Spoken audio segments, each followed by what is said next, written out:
Welcome to Public Safety Talk Radio, the podcast for all of our heroes in public safety, including law enforcement professionals, firefighters, EMTs, corrections officers, healthcare workers, and more. The show is produced by the POCUA and is founded upon its Soundness Initiative. This episode is sponsored by the Finest Service Organization, a provider of line-of-duty death loan protection through many of our POCUA institutions. I am Ken Bader, your host for Public Safety Talk Radio, and I have a really fun guest. We spent about 10, 15 minutes before I pressed record. We had a lot of fun, so I'm hoping we have just as much fun now that I pressed the record button. But let me tell you about him. His name is Chris Littrell or Littrell or, whatever, however you want to pronounce it. It's Littrell. So it's Chris. But he is a law enforcement professional, actually a detective sergeant in the state of Washington. He's a columnist for Police One, and he has his own podcast called 2 Feet on the Ground. Chris, welcome to the show, man. Thanks, Ken. I appreciate you having me today. Hey, great to have you. I know we're going to have a great conversation. I always have a lot of fun with fellow podcasters that kind of get into this craziness for one reason or another. But let's start by talking about law enforcement. What is it like? I know that you're law enforcement in the state of Washington, and you're not in Seattle. You're kind of in the middle of the state. What's it like, being a law enforcement professional in the middle of the state of Washington? Yeah, it's absolutely remarkable. Now, that's not to say it's always remarkable, right? I mean, that's the reality of life. But we're in Eastern Washington. You're right, kind of that central, flirting over more to the east. And we have a lot of public support over here, a lot of support from our city governments. And I can only speak for the Pacific Northwest. The caliber of human beings that I work with is remarkable. When you feel like you're the weakest link, right? Like when you go into the room and you have all these detectives that are supposed to be working for you, and you're like, holy smokes, these guys are good. And these gals are just knocking it out of the park. It's a really good spot to be. It's constantly challenging you to get better at the trade. And that's been my experience over the last 17 years. And I've worked for 2 different municipalities. I started over in the Seattle area, working for a city over there, moved over to Eastern Washington, and it's just been great. Working with great people is awesome. In fact, I would say it's probably one of the biggest pieces of why I enjoy what I do. But the community support throughout COVID, throughout police protests, it was, I would say, 2 to 3 times a week. Businesses, families are showing up to our police department to give us free stuff, just to tell us that they care about us. You can't fill up your gas tank, go to a restaurant, get a cup of coffee without someone coming up to you, shaking your hand and saying, I just want you to know we really appreciate what you're doing in serving our community. So, boy, it's been a tough couple of years. And without that community support, I honestly don't know if I'd be in the job anymore. You know what I'm saying? Like I would have been probably looking for something different and been committed enough to actually jump ship. So just a great job, remarkable experiences. Now, those are all the positive things, right? There's been all the bad stuff too, just because of the nature of the job and the stuff that we see. It hasn't always been a pleasant career. So. Yeah. I don't think anybody that's been in public safety, whether you're a police officer, EMT, corrections officer, emergency room nurse, I've talked to a number of them. They may very well be passionate and love their job, but none of them will say, "Oh yeah, it's a cakewalk, man. I go in, people are bleeding, and everything's good." Yeah, it's I really struggled. I struggled probably about 4 years into my career. I was a child crime detective, and listening to those stories of little Susie and little Johnny, I got to a spot where I had to raise my hand and just be like, "Hey, I'm not doing okay." Yeah. And thankfully, I had a great doctor, great counselor. My wife was through the roof, amazing the way she supported me. Had some peer support through critical incident stress management that all came alongside of me and helped me heal and learn a lot of things about myself, right? The way I was processing stress wasn't healthy. I wasn't drawing boundaries in my life, so I was way too busy. And so I'm thankful I dealt with that at 4 years because it's made the last 13 years a lot better. And now I'm also really in a position to help other officers that are struggling similarly as I was. Yeah, that's awesome. Yeah, I've never been a police officer, and obviously have never worked in child crimes or anything of that nature. And I can't even imagine what that's like day to day, week to week. As much of my audience knows, I cover true crime for Podcast Magazine, and that's tough for I can listen to 95% of anything. I mean, I've have the privilege of working with law enforcement for almost 20 years. So I've seen a lot of the stuff. I've heard a lot of the stories. Nothing really affects me that much. But child crimes, things of that nature, I have a rough time with those on some of these podcasts I cover. And frankly, even a lot of these podcasters, some of them are really good, and they take a number of cases, but they stay completely away from anything that's children related. So kudos to you, brother, for having to do that for a while. Yeah, it was tough, but I really give a shout out to all the people that do that. There's some great detectives that just process the stress of those type of crimes better than I did, and they do it for a decade or more, and they're just remarkable, and they bring justice to young victims. And so just great people that are doing that kind of work. Yeah. And I know this was a little bit of a rabbit hole. We're going off the rails, but I think this is kind of an interesting subject. One of the things that we've talked about on the show before is the necessity of gallows humor. And some civilians won't understand it. I understand it, is that a lot of first responders will have this gallows humor, and it's not because they're making light of the situation. It's a physical and emotional response that if they don't laugh about it, they're going to break down. And they never make fun of the victims. But one thing that's always been fair game in podcasting and in law enforcement is making fun of the criminals. And I covered a podcast, this was years ago, called Small Town Dicks. And one of the podcast hosts is actually, I don't know if it's former or if he's current, but he deals with sex crimes. And he actually goes out and actively catches these predators. And so normally, and I don't know if you were ever involved in this, but normally he'll get on Facebook or something and he'll pose as a teenage girl of like 13, 14 or whatever. So, then he has to go and report to all of his colleagues as to what he's doing with the case and so forth. And they're like, what is he going to do to you today? What did he say that he wanted to do to you? And I think that's part of, I think that's fair game. I mean, to make fun of these stupid criminals, you don't think that somebody else is on the other side of that. Yeah, it's something I grew up with. I'm a third generation cop. My grandfather was a reserve police officer down in Brea, California back in the 60s. My dad was a police officer in Washington State for 30 years. And so I grew up with it, right? I grew up with kind of that banter, that joking around, and then being military. I was Air Force for 6 years.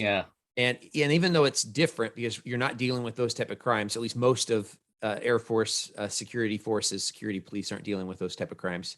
That's more of an OSI, Office of Special Investigations kind of area. You still have that kind of humor, right?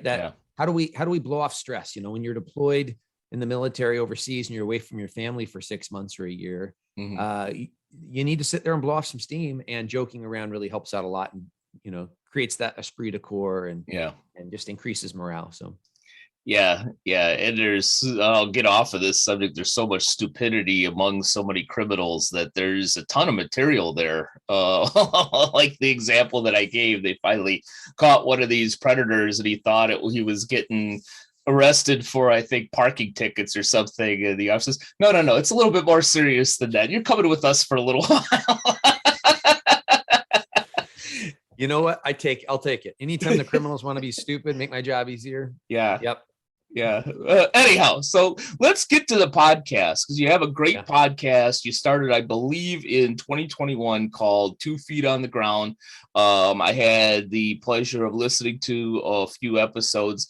And it is really good. It's coming from somebody that does cover podcasts for Podcast Magazine. It's a quality podcast. If you're a first responder, you should be listening to it. But what was the motivation? How did that come about? Did you, have a dream and said, hey, honey, we're doing a podcast tomorrow morning? How did that come about? Now a word from one of the POCUA's proud business partners, OfficerPrivacy.com. OfficerPrivacy.com was founded by Pete James, a law enforcement professional with over 25 years of experience. Pete wanted to find a way to help law enforcement officers protect themselves and their families. So he formed a team to create a way to quickly identify and remove their information from certain sites. OfficerPrivacy.com is the result. This service is already offered through a select few of our POCUA organizations. As a listener of Public Safety Talk Radio, you can take advantage of a special offer from OfficerPrivacy.com. Go to OfficerPrivacy.com/POCUA, and when you sign up, you'll get 2 additional bonuses. In addition to removing your personal information from the top 30 people search sites, they will give you your first 2 months of monitoring free. This is a value of $39.98. In addition to that, you'll receive a cell phone privacy device, a $19.99 value. This prevents data from leaving your cell phone when you use public charging stations and is a must when traveling. So go to officerprivacy.com/POCUA today to take advantage of this offer and to protect your privacy. Organizations who are members of the POCUA and are interested in offering the service directly to their members, contact us at POCUA@btcinc.org. Well, Jamie and I, my wife and I, we've been married for almost 24 years, and we enjoy just having slapstick humor, where we're hanging out at home and just joking around. And we've always called it the Chris and Jamie show, without it ever being like a show. This is our private show where we're joking around and having a good time.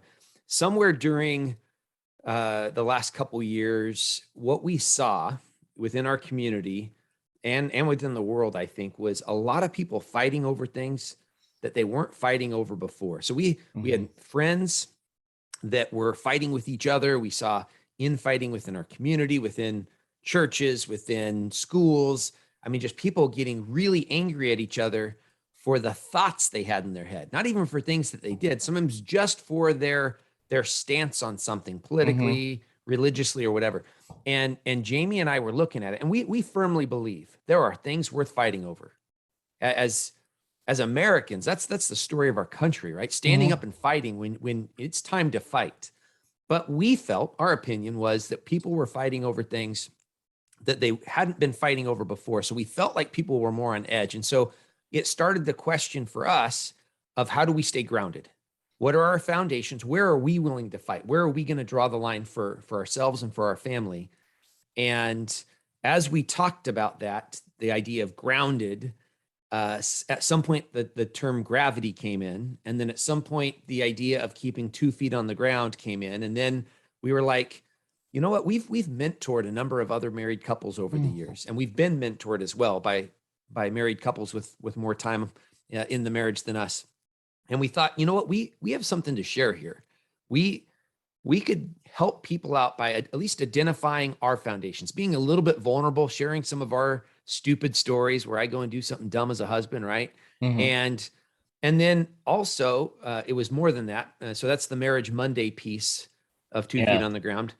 I also wanted to interview folks that I was watching from afar, and I was drawing the conclusion, wow, this person really seems grounded. Now, they might disagree with me on faith, on politics, on a bunch of things, but they're grounded. So why are they grounded? Can we examine that? Can we get to their core foundations? And my opinion is, a lot of us are going to have some of the same foundations. We might disagree, we might draw different conclusions after that. But I think people that are grounded are going to have a lot of the same core foundations that are character-based, that when it comes to relationships, that are based in communication and humility. So that's what kicked it off. And so we started, you're right, in October of this last year.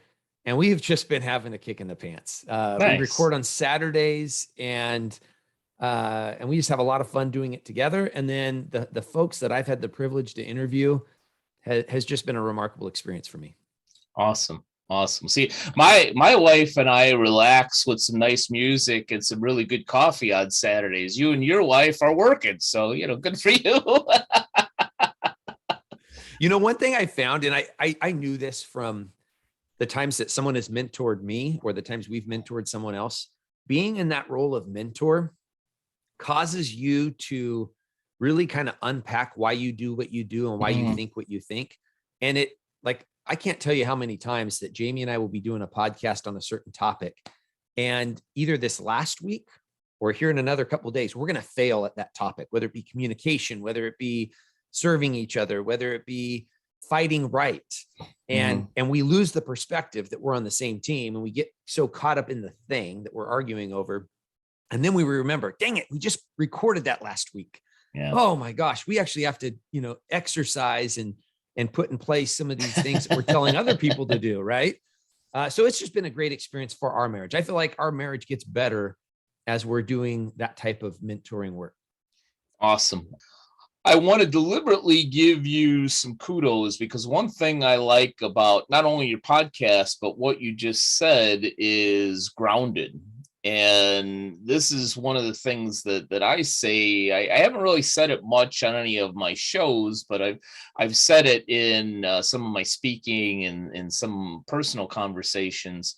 Is you use the word grounded, I use the word logic. And I'll give you the example. We have here in Long Beach, California, we've got a mayoral race going on, and I'm actually a moderate Republican. I'm actually supporting a moderate Democrat that's running for mayor. And I find that that she is a former prosecutor, and she comes with logic. In fact, I even a couple times when I met her, I joke with her. I says, I only agree with your decisions about half the time. But, what ticks me off in a funny way is you always come with logic. I still don't agree with you, but I understand the progression to where you got to that. Now, doesn't mean that I have to agree with it, but I can appreciate that it's not some idea that you just plucked out of the sky. I understand the progression of why you came to that particular decision.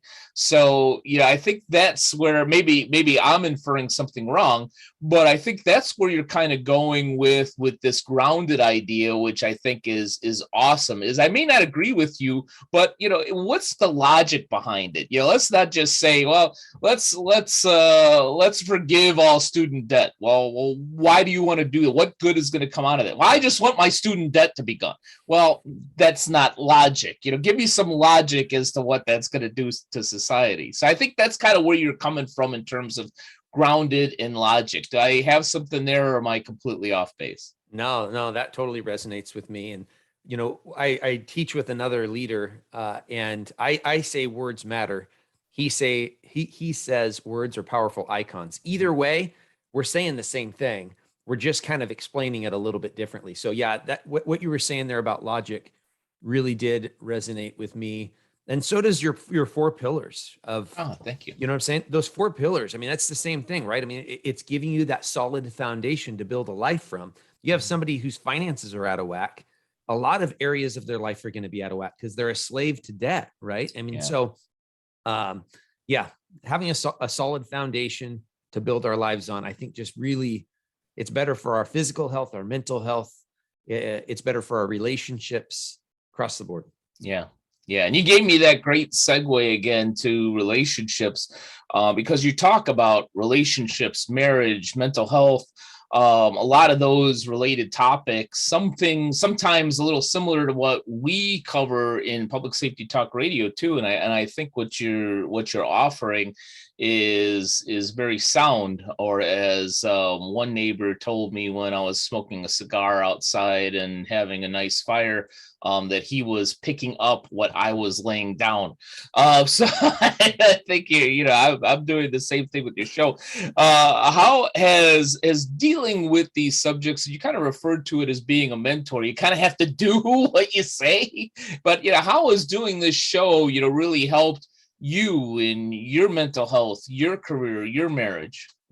Yeah, I was already, 13 years ago is when I struggled with mental health, anxiety, depression, actually launched into some post-traumatic stress injuries. And so over the last 13 years, that has been a focus for me. How do I maintain health by doing the day in and day out stuff?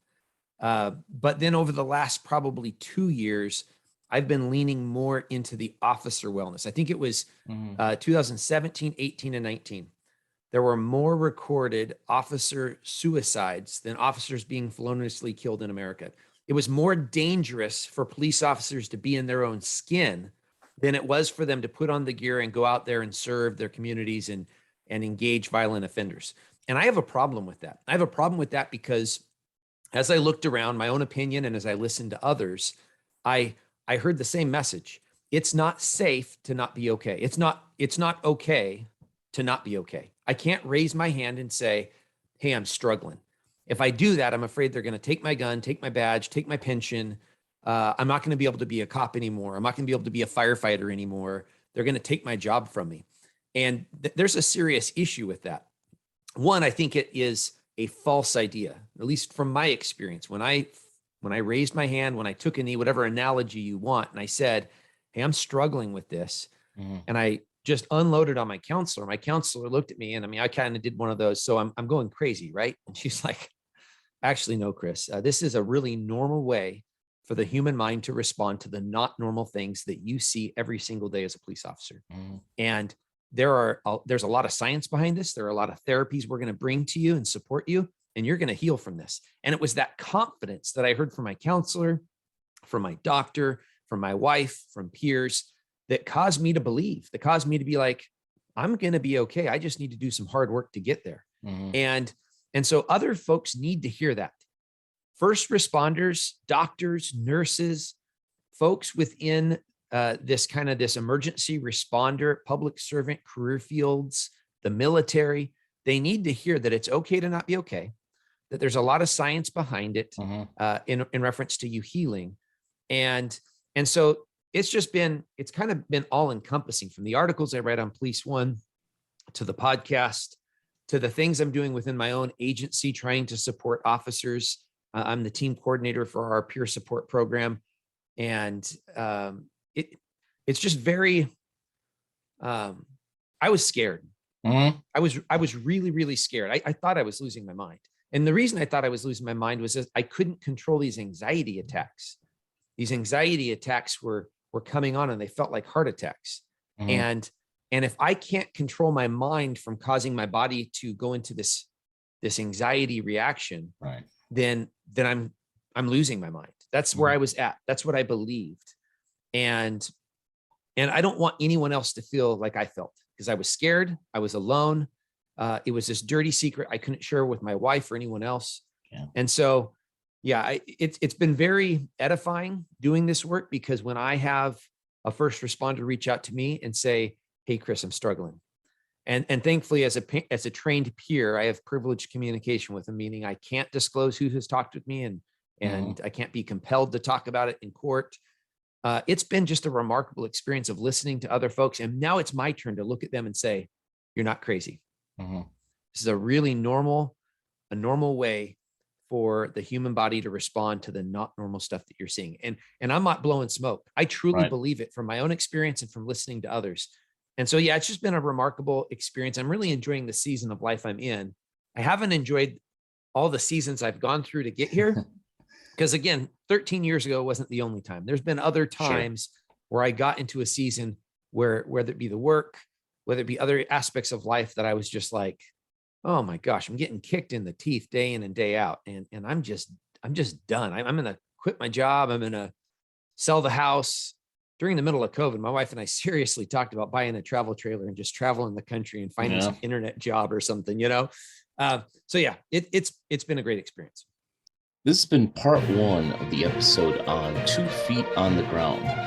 Part 2 of 2 Feet on the Ground will air next Wednesday at our usual time. Public Safety Talk Radio is produced by the POCUA. POCUA is a consortium of financial institutions serving law enforcement as well as other first responders and public safety professionals. To learn more about our association and to find one of our credit unions or service providers near you, go to www.policecreditunions.com. And always remember, if you aren't working with one of our POCUA credit unions, you're just banking with an institution that just so happens to serve first responders. As a public safety professional, you and your family deserve better. Find a POCUA credit union today.